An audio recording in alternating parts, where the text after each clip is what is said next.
So just to recap what we've already discussed, we know that you have a small business concept of having the characteristics of an ideal client that specifically meets small businesses who want to know or who know what they want. They know what they want to do, but they don't know how to get there. And we went over you talking to that arena, but specifically explaining what that looks like for that audience. We know that your audience is the startup sector and they're trying to convert the startup to a business. They want to scale their business. They want to be more profitable. And you're going to share examples of how this could happen. Plus, you want them to be able to know what it looks like to take a vacation and the business not have to stop, because you're going to share how you help with that, specifically your story for your Trinidad onboarding experience. And then you want those business owners who would like to be able to step away from the daily operations and focus on the strategic growth of the business. And that's where you come in and you tell them how to do that. Then you mentioned that you wanted to make sure that your audience knows that it's okay that they need help. They know that they need help, but they don't have to have the skill set or the network to put together a team of efforts or a team of experts.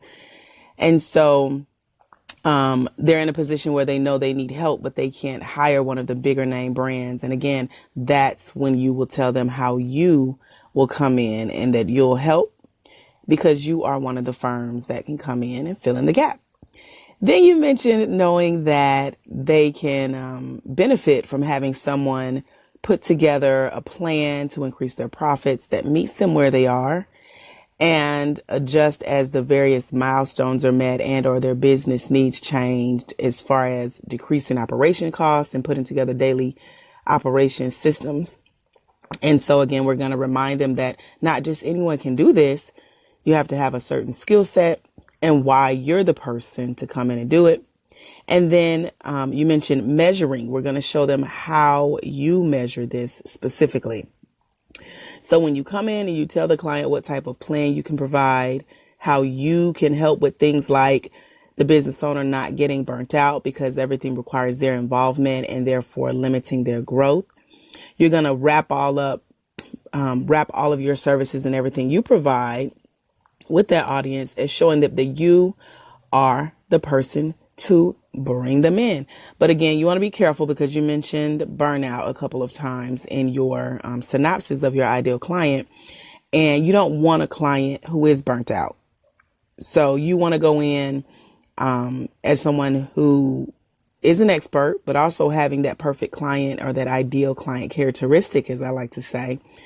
Finding those people who see the value in working with experts like you, who were trained and seasoned at the big known consulting firms and industry leaders, but you're the person that's been extracted from that. And now your title stands out.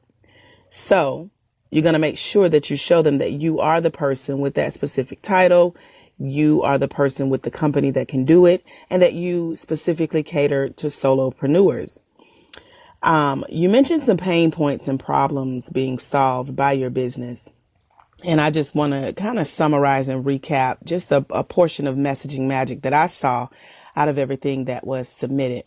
So you want to cater to the quote pain points or problems being solved by your business for small business owners who are unsure about how to scale their business, and show them how you help with this specifically. Again, be careful of mentioning that they're feeling burnout, because you don't want a burnt out client. Again, you want them to see the value in what you have to offer. And then you mentioned that they also may be feeling overwhelmed about all that it takes to make a business run. And you're going to mention where your expertise lies and what you provide that'll help with this, that'll kind of be like the opposite attract. You know, they're overwhelmed, they may be tired, they may be stressed a little bit, but then you come in to provide the opposite of those feelings and how your company swoops in to do that. And you're going to show them the value. You're going to allow them to see the value because then you want them to know that you, again, are the one that stands out. And again, you're going to walk them through how you do this for them.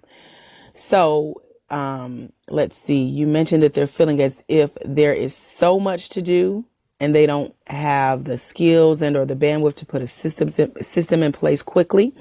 You're going to walk them through how you can help that.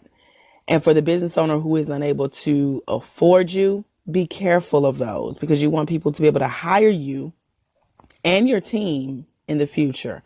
You want them to know that you do have a team of various consultants with the knowledge they need. But again, it goes back to showing them the value. So get away from the cost, get away from the price, show them the value. And then you mentioned they may be unsure of all the various skill sets that are even needed. They know what they want, but they don't know the people needed to get them there. And that's where you show them how you and your team come into play. And then you mentioned they needed help putting together a plan to reach their goals and the guidance and skills to get it done. And we're so glad that you are that expert. So that's where you're going to give an example of what goal you can actually help them achieve and what guidance you actually provide through your company, your team, your organization as a whole. Now, in this section you titled "The Service Being Offered," you said our system provides businesses the help they need based on where they are in their growth. Be specific as to how, just with that first sentence alone. And then you said the system gives clients access to a wide range of experts based on a customized plan that takes small business owners from where they are to where they want to go. Now, I question this sentence because you're going to explain, number one, what the system is. Maybe you want to give it a name, like how my system is Messaging Magic. And then when you say a wide range of experts, give the example. For example, what your title is, what your next person in line under you, their title is, the next person in charge, what their title is. When you say a wide range of expert, I would specifically name my team of experts. So your team of experts is giving them a customized plan. You're going to give an example of what type of customized plan that takes the business owners from where they are to where they want to go. And then you said our experts can then work with you to improve a specific area. Give an example of what that specific area is. Then you said once this area has achieved an agreed upon milestone, then the small business owner will be moved to the next area of improvement and paired with an expert for their area. I want you to be specific and let the business owner know how this particular area is measured. If it's measured, if you're looking at improvement, how are you documenting where you start to work with them, where they are going, and then how will you know when they get there? Show them how it's measured. Keep in mind what the one thing is that you want to be known for. What's the one thing that you want to be known for? You said we give the small business owners a plan and provide the experts to allow the owner to achieve those goals. For example, you're a startup and you are not obtaining the funding that you would like for the programs you would like to launch. It isn't that you are having no success, just not the success you would like.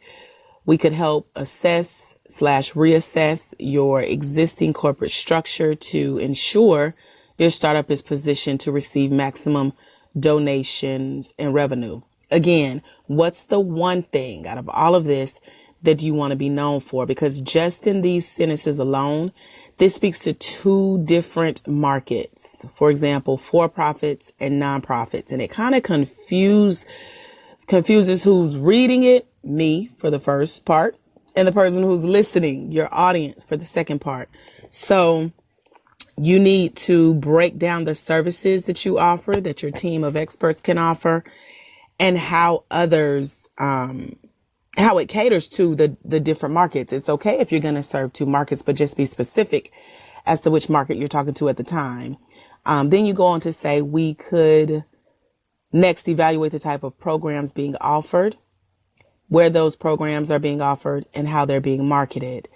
Now that the core product or service of the startup has been determined, Then we could work to ensure that the appropriate systems are in place to allow tracking and future evaluation of the products and services. Again, you're going to be specific how you're measuring and tracking and evaluating this process. Specifically, what's the name of your system?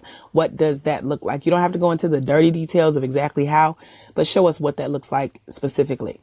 And finally, you wrap up with, as you walk through this process, you may interact with one or many different experts depending on your customized plan.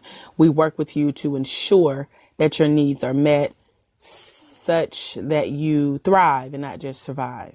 Now, honestly, as a messaging magician, I hate that last part, thrive, not just survive, because it's very cliche. So be careful, because if you take everything I just recapped that you listed for your services being offered, quite frankly, it's boring. And you know, I'm real, I'm transparent, I'm very honest, and you don't want to be boring. So if I just, read everything back to you that I just read, and you were standing in front of me as a potential client, how would I know who wants this? I wouldn't, because it's boring. Then I would have to question, who wants this? So, link it back to what previous clients have paid you for. If you were to just say what I just read to you based on your own words, question your tactics. Are people currently paying you for this? Or is this how you want to sell this? Because if they're not currently paying you for it, it is boring, and you're questioning who wants this. If this is the case, then you need to revamp how you're selling this. It's okay that this is what you do, but you need to find a more magical way of selling this. And that's what we're working on together in the Messaging Magic course, which I'm so excited that you're a part of. And this call in and of itself is showing other people how not to be boring, how not to be questionable, and how to get people to buy what you have to sell, because you want to go back and critique, like I mentioned, what the one thing is you want to be known for. If you serve multiple markets, show how you're different and show how you're speaking to the different markets. For example, the for-profits, the nonprofits, and then break down the services as it caters to those organizations. And make sure that you're being specific as to kind of giving a summary, a recap in a nutshell, how you measure things, how you evaluate things, and what it's like to get your help, what it's like for them to set a goal, you help them achieve it, the type of guidance you and your professionals and your team of experts will provide, and then how they'll see your value, knowing what you do for them and knowing that you're the person to do it based on your title. You're that one that's been extracted from these bigger firms, and you're giving them, again, how you help them with a specific problem, and that's where your expertise lies, because you know exactly who they are and where they're coming from, and you're explaining what your process looks like. You're giving examples of things that have worked and didn't work. You're giving examples of how you help with specific problems. You're giving examples of where you come in and how you have in the past for your previous clients. And then you're going to help them know how they will bring you in as the expert, because like you mentioned, they may not know where to start. And finally, the recap that we mentioned earlier was not to focus on price or cost, but to focus on value, because as I've told you before, you're not just anyone. You are that someone who has that skill set that's needed. And that's why people should choose you over other people. And so the next part, out of the last two that we're going to recap on, I wanted you to just have the notes based on what you shared with me. So in this section, you mentioned why you started your business. And you said, I believe that to whom much is given, much is required. For what I have been able to accomplish in my life, I know that I am blessed. When I started my consulting business, I wanted to have more flexibility for the things I deemed truly important, family and health. The skill and expertise of the people who have helped me is nothing less than a blessing, and I would like to provide that to others. In doing my research of entrepreneurship, I learned that many businesses fail. My belief is if small businesses could have access to the level of skill or expertise that the major corporations have, they would be better positioned to be successful. I I have been fortunate to have many people in my network who would also like to provide entrepreneurs more opportunities to succeed. However, only have a limited amount of time to contribute. We have come together as a team to offer small businesses access and guidance to be able to make their businesses better, more profitable, and function easy. So I like this because it kind of gives, going in that to whom much is given, much is required. That's a cliche, but keep that to yourself. I wouldn't put that in any of my marketing material because, again, we've heard it before. Show us how you stand out. Show us how you've been given a lot and that you've met those requirements. And I say that as your coach for you to stand in your power and what it is that you have available to offer the world. And when you mention having a certain level of expertise, I also advise you again, and as I do a lot of my private clients, to stop comparing yourself to major corporations because that's not who you are and that's not where you are.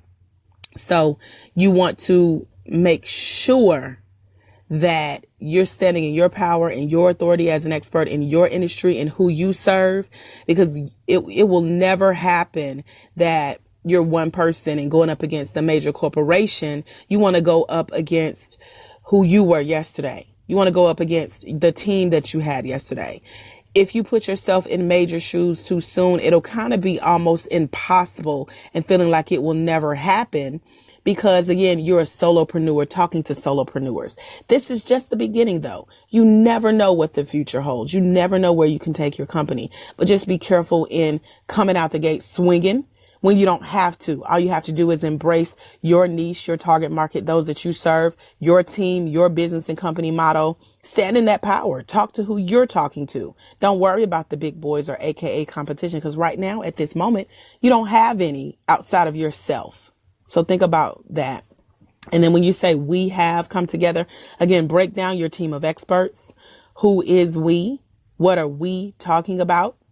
And then finally, when we wrap up, you mentioned your general questions, which we did get together to answer in our private call, but you want to think about the E's of your business. Remember the words that start with E, like your experience and your education and your enthusiasm and your expertise. It helps you to run your business with ease. No, it's kind of corny, but I get it. And it makes it easy for me to remember.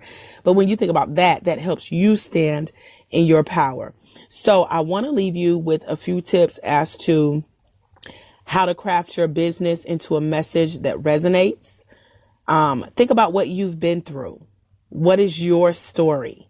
Why you do what you do? And then what it is that you do and how the process that you even have gone through with me and that you'll take your clients through, how it's helped you. And you want to be able to explain that on a third grade level, what you do and why you do what you do, and share more of your story. And then you'll be able to convey your story so that ideal clients understand the benefit and what they are getting.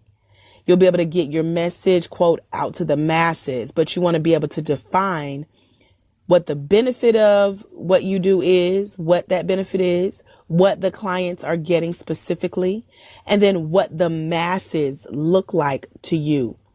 You want this to be able to flow like in a general conversation. You want your message to come together and be warm and relatable, but you're going to have to find that commonality between you and the person that you're talking to. You're going to have to show them that you care. And then you're going to have to make sure you're coming off in a way that exudes confidence versus arrogance, or in your words, being mean. You don't want to be mean. You want to be confident. You want to convey that confidence. You want to have that messaging come out where it relates to people and shows your expertise. And then you want to, again, stand in your power, stand in your authority. It's not you being firm, or it's not you being mean, but it is you being firm, standing on the foundation of your knowledge, your expertise, your experience, your education, your enthusiasm, your energy, all these E's that you've already brought into the marketplace. You want to stand firm in that as your foundation. You want to make sure you're explaining what you do exactly, what those services are that are being offered. You want to get beyond a tagline or a title or a bio, and you want to make a list to your clients, explaining to them who you are, what your service is, and then who it's not for. That way you don't have to worry about not having ideal clients. If you have your message down pat and you know what you're looking for in your client, you don't have to worry about not working with the right people. You're going to always agree with the type of people that you bring into your target audience. You're going to have them captured because of your story, because of how you relate to them. You do need a story. You do need some examples of the types of people and businesses and companies and organizations that you've worked for and with and helped. But you're going to want to help them to know what that list is. And tell them again who your service is not for, because everything that we talked about from the beginning of today's call, you know who you're looking for. Just put the opposite. If you're looking for hard workers, the opposite is not hard workers or lazy workers or people with poor work ethic. But if you have a list of who your business is for, then you'll know who it's not for based on your ideal client characteristics. So just as a wrap up, you want to make sure that you are not boring. You're not questioning what's going on in your business. You're sharing your expertise, your education, your enthusiasm, your energy, your experience. You're going to share why you stand in your field, in your arena alone, because you're not comparing yourself to the nearly impossible, the almost won't ever happen major corporations as a solopreneur. You never want to put that type of pressure on yourself. You're going to explain who we is in your team. Again, I stress so much in Messaging Magic, the story of who you are, what you've been through, what your story is, why you do this, who it's for, what this is specifically that you do in your business and how it's helped you. And then take it even a step further, because you are working with a team of experts. I would even allow them to share their stories as well, who they are, what they've been through, what their story is, and how what they do as a part of your team has helped them. And all of you guys be able to explain it on a third grade level, what you do, why you do it, share more of your stories, share more of the benefits of working with you, of what the people, your clients are getting. Redefine what the masses is. If you want to get your message out to the masses, what do they look like to you? And then make sure that you're being more warm and relatable in your approach to business. Don't use these tech words, these buzzwords, these keywords, these search engine optimization or SEO words. But you're going to find that commonality between you and the people that you're talking to, because again, these are other business owners. You're going to have confidence versus arrogance. You're going to convey that expertise, and then you're going to feel that you portray that type of energy in your branding and your messaging and the people that you're talking to and the services that you offer. Just walking through, again, your story, some examples of the types of businesses and companies and organizations you work for and with and helped, and then make a list of the type of people that you don't want to help, that you don't want to work with, and it's okay. So this is the conclusion of our final Messaging Magic consultation. I thank you for allowing me to be in a place to share this knowledge with you and with other people who need to hear not only what you do, but kind of what Messaging Magic looks like behind the scene when you go back in and tweak things like your concept of your business and the characteristics that you're looking for in your ideal clients, along with the pain points, the problems, the struggles that they may be struggling with, but that your business can help solve based on the services being offered and the reason why you're in business to do what you do. Hopefully I answered all of your questions, not just the general ones, but the most specific ones that give you a deep dive into who you are and what you do in your business. And I look forward to seeing you in the next session. And remember, there's someone somewhere waiting on you to walk in your destiny so they can walk into theirs, because it's when you let your light shine that you give others permission to do the same. As you know, this is your coach, Andrika J. Austin, creator of Messaging Magic. Thank you so much for being one of my preferred and ideal clients, because you're such a hard worker. And for those who these tips may help to get more on Messaging Magic, you can visit bit.ly/I need magic. Again, that's bit.ly/I need magic to get your own personal diagnosis of what your business messaging is. Have a great day. God bless. Bye-bye.